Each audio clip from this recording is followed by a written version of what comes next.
Good evening, students. Welcome to history class. Today we will start first history class for class 9. Generally, you will get your books in the first week of January 2021, but we will start your history class from today.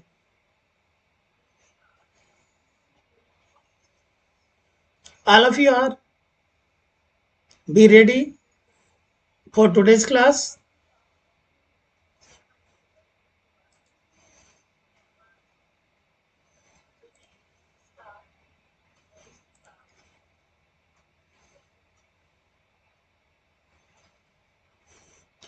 Let us start.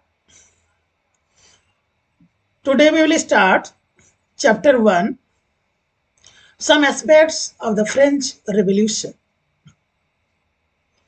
France as the political prison and the museum of economic errors.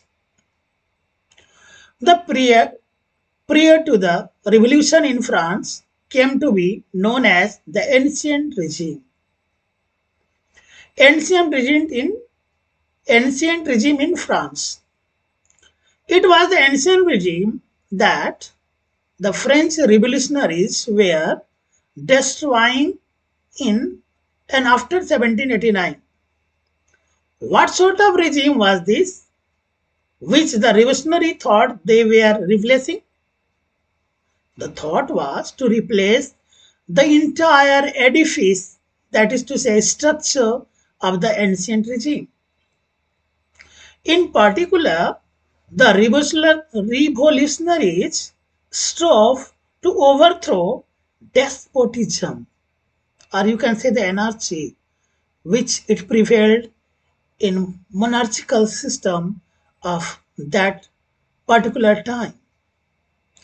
Also, they wanted to abolish the burden on agriculture in the form of fees and dues payable to the lords under the feudal regime.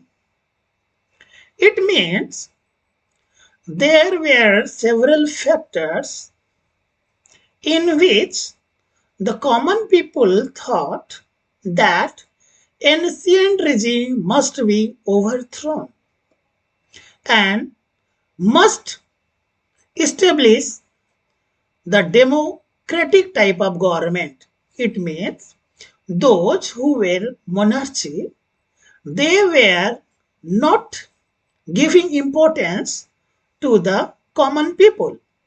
Common people of France had to suffer a lot. Now see how France became a political prison.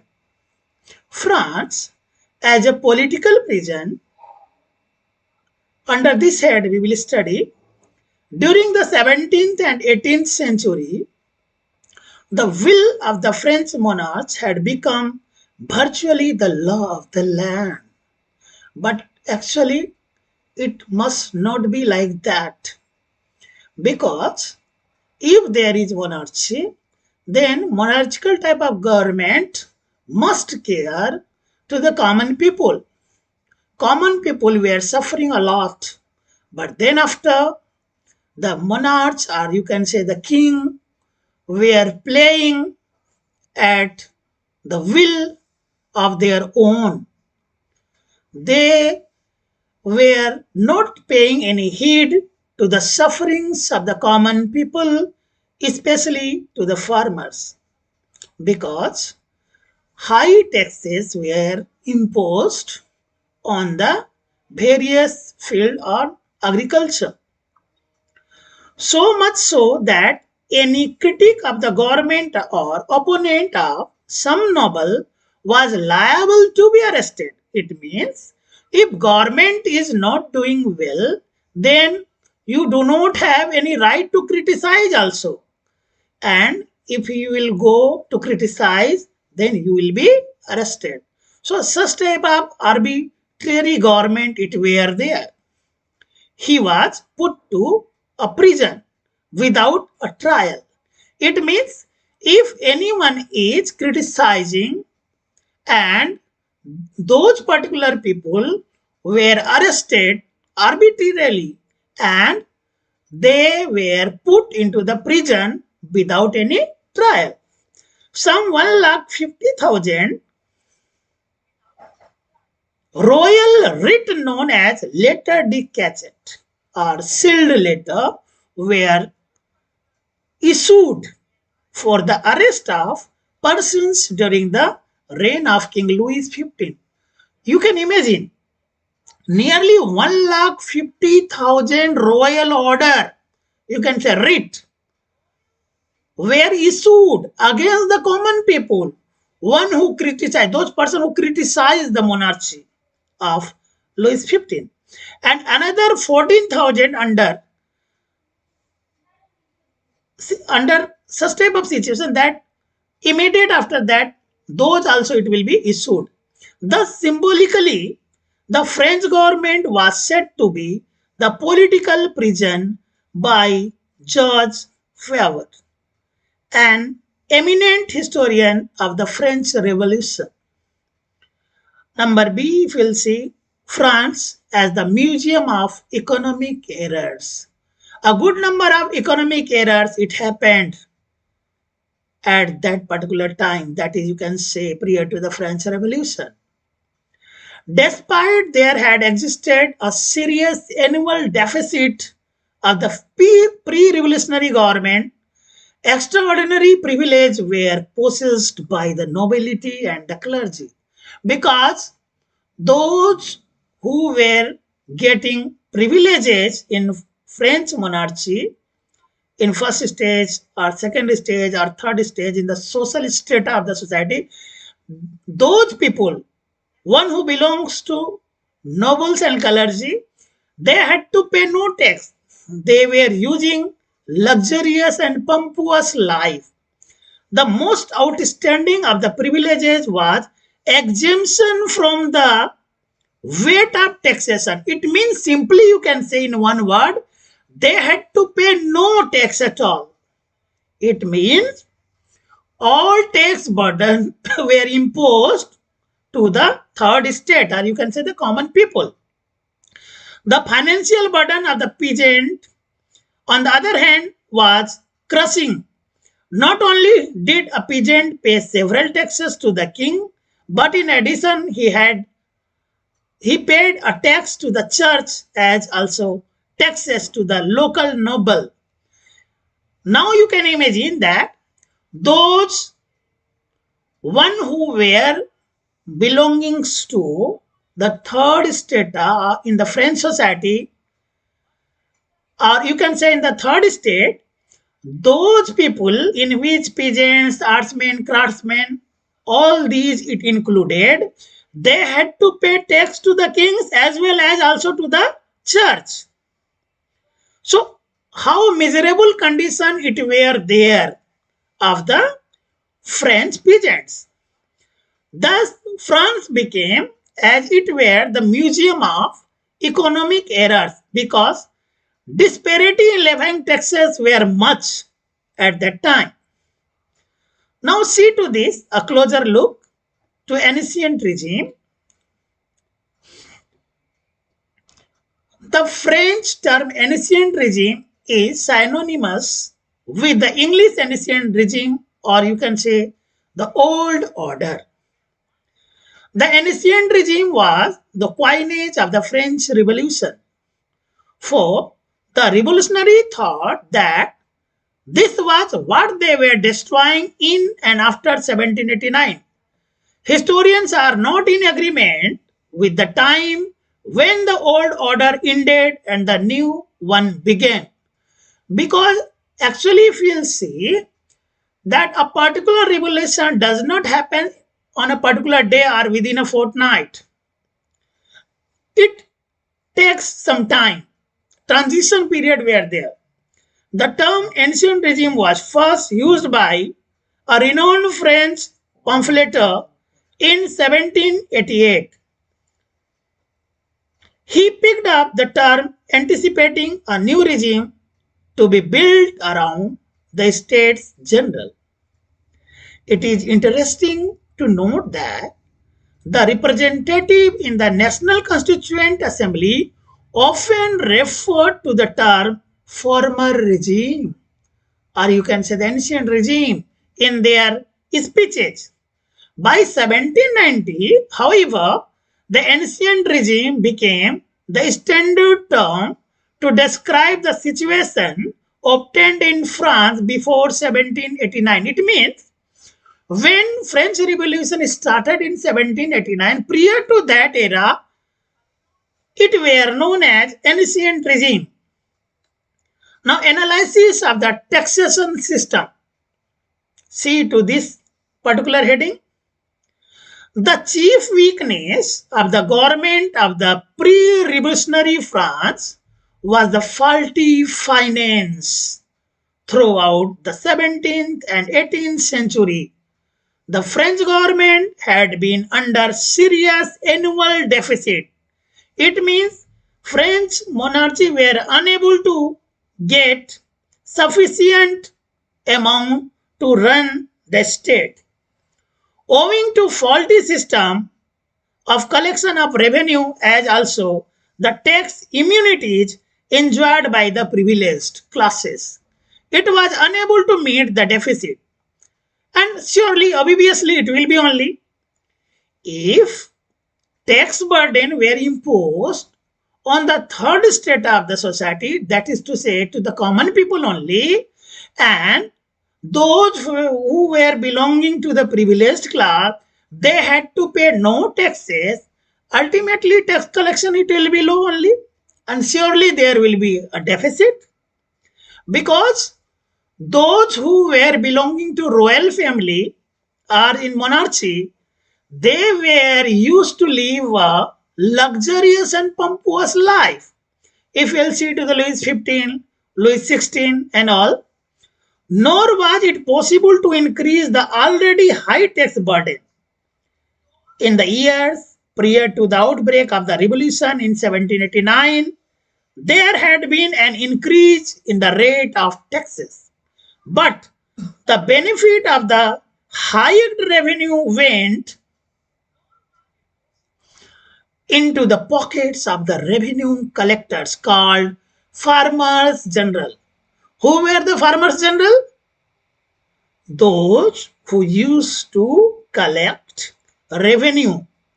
They were known as farmer generals. Another faulty system of tax collection was leasing out of indirect taxes to a group of powerful financiers. Thus, you can imagine that those who were engaged in revenue collector, they kept their collection in their own pockets. Secondly, the system of tax collection was not good. It were in some powerful hands. The infamous and inequitable salt tax, that is to say gabble. Gabble is a salt tax. And internal custom duties, that is to say trades, were collected on consumer goods. So thus you can come to know that gabble and trades were the two important taxes. One was salt tax and another was internal custom duties tax. Besides miscellaneous excise duty, to which they used to say ads, yielded increased revenue due to hike in prices as also rise in the urban population. But owing to faulty collection system, the increased amount went to the pocket of the dishonest revenue collectors. So now you are able to see that the system of tax collection were not good. Farmers had to pay more and more taxes. Heavy taxes were imposed on the common people. Not only this, those who were the tax collector, they kept all these collections in their own pockets, basically. So, thus you can say the faulty collection system were the main cause of the economic errors. Not only this, those who were the collectors, they were dishonest also. If we'll see to direct taxes, in the imposition of direct tax, there were inequalities from region to region. In northern France, tally was a tax levied on total income, but in southern region, if you'll see, it was charged on income from landed property. So in some places, it were another type of tax, and in some places, it were income from landed property. So there were not a good system of taxation at that time. You can say prior to the French Revolution. Capitation, or you can say the poll tax, was another direct tax which originally was levied on all French men, but later on it was collected only from the commoners. Thus, you can see that the social status of the commoners were not good. All privileges it were given to the nobles and the clergymen. Being Bentham was levied on income from real estate. The aristocracy or noble were exempted from paying the tax. Corby was the labor service demanded on royal highways and became very important in the 18th century. Thus, some direct taxes, some indirect taxes, faulty tax system, faulty collection system, dishonest revenue collectors were there in France prior to the French Revolution. Corby understood. Sometime question may be asked, what is Corby? So Corby was the labor service demanded on royal highways and became very important in the 18th century France. With the extension of road network, those owning land on the side of the road had to render logistic support for their construction. The owner had to provide transport for carrying earth, stone, etc. needed for the construction of roads. Thus, the cost of construction of roads fell on the common people. In course of time, the corvée was made a regular part of the French tax system and was to be paid in cash. In the pre-revolutionary era, France was a land of privileges. The first two states, the clergy and the nobility, belong to the privileged class. It means good facility it were provided to them. They were immune from paying taxes. It means they were exempted from paying the tax. They had to pay no taxes at all. It means who were actually paying the taxes? The common people of France. Only commoners had to pay the taxes. It was the third state that was responsible for paying tax to the royal government. So if such type of situation it will be there and there were inequality in paying the tax, surely common people will become dissatisfied and ultimately they had no any option but to revolt and ultimately they revolted. H.A.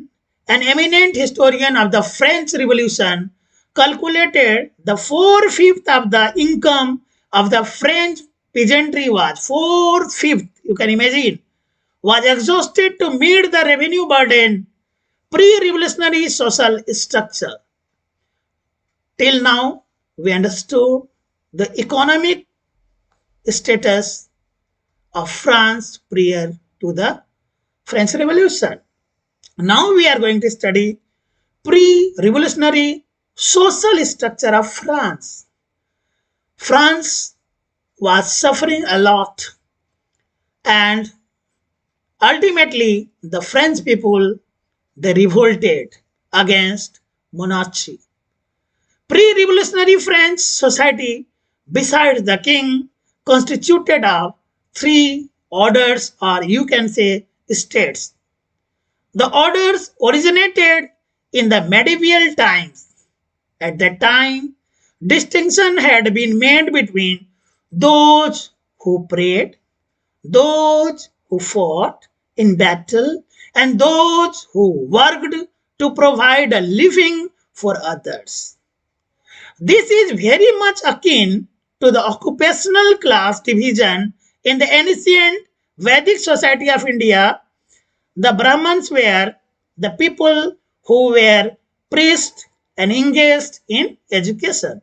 So, Brahmins were occupied an important position in French society and they were engaged themselves in imparting education. The Kshatriyas were the martial class, and the Vaisyas were the people who worked for the people. However, there was much difference between the French society of the 17th to 18th century and that of the Vedic period of India. See, the king. The idea of divine monarchy from the 16th century France, like many to divine other European countries, had a despotic government. What do you know about despotic government? Means anarchy type of government. Those rulers who were at their own will were known as despotic, or you can say the tyranny. In such a system, there was no room there we for people's participation in the governance of the country. The kings of France were conscious believers in the divine rights of kingship. The French kings found the considered themselves to be the representative of the god. See here, the French kings thought themselves to be the representative of the god on the earth. To disobey a mayor, a political ruler, was one thing, but to disobey God's representative was something entirely different things. Thus, the king did not feel that they were answerable to three the people for their deeds. It means, in short, you can say, French के जो king हुआ करते थे वे अपने आप को भगवान का प्रतिनिधि समझते थे. वे सोचते थे कि हम कॉमन पीपुल के प्रति कोई जिम्मेदारी नहीं है. कॉमन पीपुल भाड़ में जाए, उससे उनका कोई लेना देना नहीं है. Rather they were the firm answerable only to God whom they represented. In such not in such a situation, or you can say in such a system, the efficiency of the administration was solemnly dependent on the personality and capacity of the king. If the king like tea, if the king like to give a able person to able post, then government headed would be equally effective. And if the king was not sufficient, not able, then the common people had to suffer a lot. And same thing, it happened here in France. But under a weak ruler, the government would be inefficient. Thus was exactly what was happened in France under King Louis XIV and Louis XVI of France. Under King Louis XIV, France displayed a disciplined administration as he was a man of personality.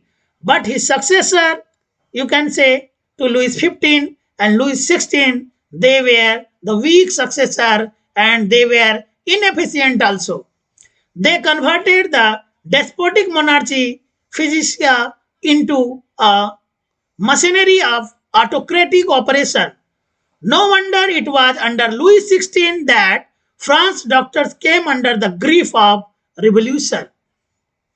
Now, other social classes, if you will see, the pre-revolutionary French society was divided into three. That is, classes or states. They were the clergy, nobility, and the commoners. The clergy belonged to the first state, the nobility belongs to the second state, and the commoners that included the middle class, or you can say the bourgeoisie, in which it includes peasants, urban workers, artmen, craftsmen, etc. All they belongs to the third state, made up the third state. The first state, if you'll see, in French society, the clergy, which includes priests and the church officials, states occupied a position next to the king prior to the revolution. The clergy became very peasant. The clergy became very corrupt. Slide here, printing mistake. Actually, this particular text which you are able to see on your screen, these are the copy and paste from your textbook. So that is why here slight mistake here. But you listen to me carefully. The wealth of the church came from the land it was owned and from the tithe is a type of tax on religion. The tax was supposed to provide for existing the local priest, poor reliefs and upkeep of the church buildings. But most of it went to middle instead of the higher clergy. Higher officials of the church, the second state in the social scale of the aristocracy, occupied the second position and thus called the second state. They performed no duty toward the state as they belonged to the privileged class. The aristocracy was immune from paying the tax. Thus, in short, if you will see to this paragraph, then in summed up way, you can say that prior to the French Revolution of 1789, the French society was divided into three parts.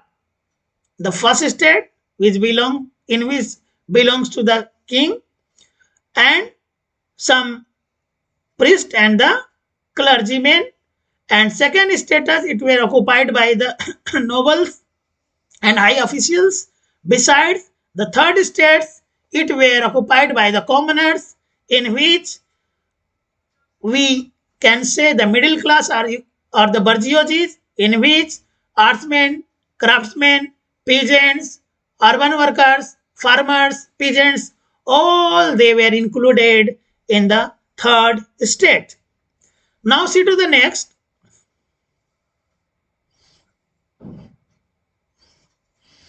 The second state, if you'll see, in the social scale, the aristocracy occupied the second position and thus called the second state. They performed no duty toward the state. You must remember this. The second state occupied important position, but they were also exempted from the tax. They had to perform no duty at all toward the state. As they belonged to the privileged class, the aristocracy was immune from paying tax. It means no tax were imposed on them. They were like many two divisions in the second state, namely noble of the sword and noble of the robe. You must learn this. Noble of the sword and a noble of the robe. There was enough jealousy between the two. Between the two means the noble of the sword and the noble of the robe. However, the second state was very nice, were conscious about their privilege, and also they were conscious about their privileges.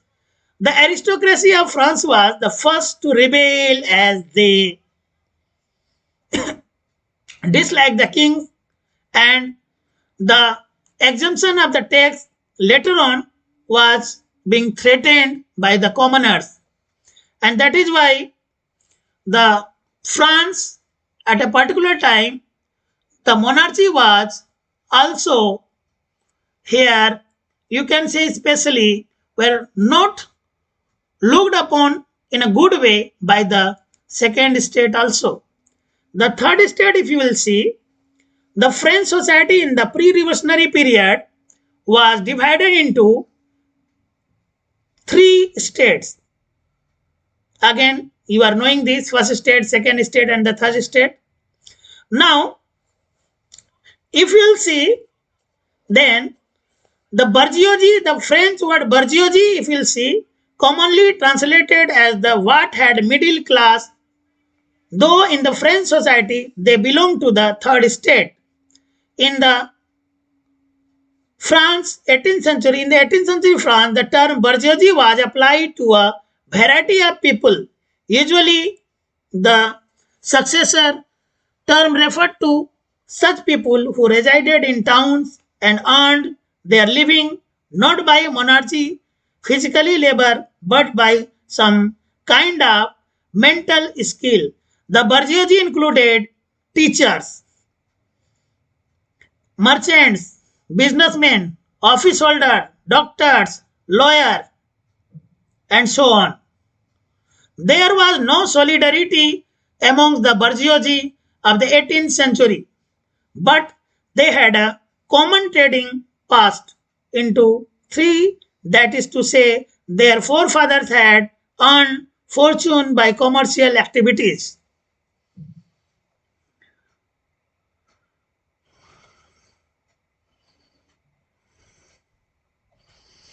So, in short, if we'll see, then we can say that prior to the French Revolution, the French society was divided into the first state, the second state, and the third state.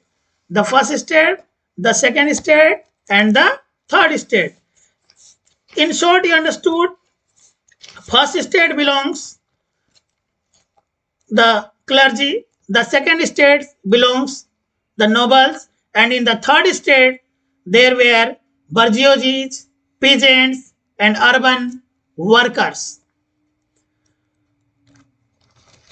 So, in details, today you came to know about the first state, the second state, and the third state. In next class, we will study the role of French philosopher in outbreak of French Revolution of 1789, in which we will study the role of Rousseau, Montesquieu, and Voltaire in outbreak of French Revolution. अगर आपको आज का video अच्छा लगा हो तो आप इसे ज़्यादा से ज़्यादा शेयर करें, और कल किस समय क्लास होगा ये आपको व्हाट्सएप ग्रुप में कह दिया जाएगा। अगर अभी भी आप SKT ब्लॉग्स को सब्सक्राइब ना किए हों तो सब्सक्राइब कर लें, और आज जो भी पढ़ाया गया है इसका MCQs और 1 मार्क्स का क्वेश्चन कल टेस्ट के रूप में